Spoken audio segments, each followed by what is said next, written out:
So where do I start? Where are all the feminists now?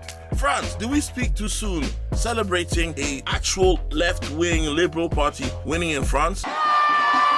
France is banning athletes from wearing the hijab, French athletes from wearing the hijab, but not non-French athletes. That makes no sense. Now, here's my thing. I'm not being like an edgelord or whatever, but here's my frustration. It's the selective outrage. Yes, some people are outraged, but only the people you'd expect. But what I want to know is this. All the people who jump to protest when there's a country that forces women to wear hijab, right? All the so-called feminist groups that jump and fight and advocate for women's rights to not wear it, and yeah, they have the right to do that. Why are they silent? Why have they been continuously silent with France's draconian laws that target brown women in the hijab and white women in the hijab and black women in the hijab? Why? Where are groups like Femin when the choice isn't a choice that they want? Isn't true feminism to support women's rights regardless of their color, their creed, even if their views don't match up with yours? If Iran was, well, I mean, it wouldn't happen. But if the Iranians, for example, were holding the Olympics and said all female athletes had to wear the hijab, what? Everybody would be up in arms. Every single soccer mom from Streatham all the way to Tooting would be out jogging in honor of this.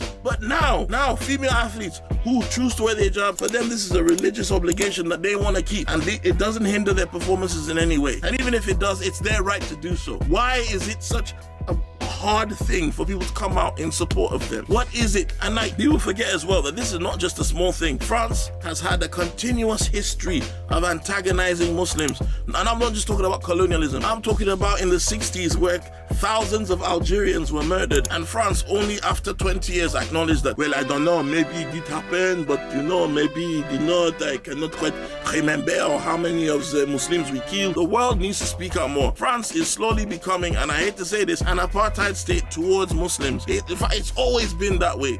They've just been doing it subtly, so nobody ever questions why they do this. This is an outrage. I think people need to speak out. I'm sick and tired of figurative, selective outrage. If you care for people's choices, care for their choices even if they don't align with yours.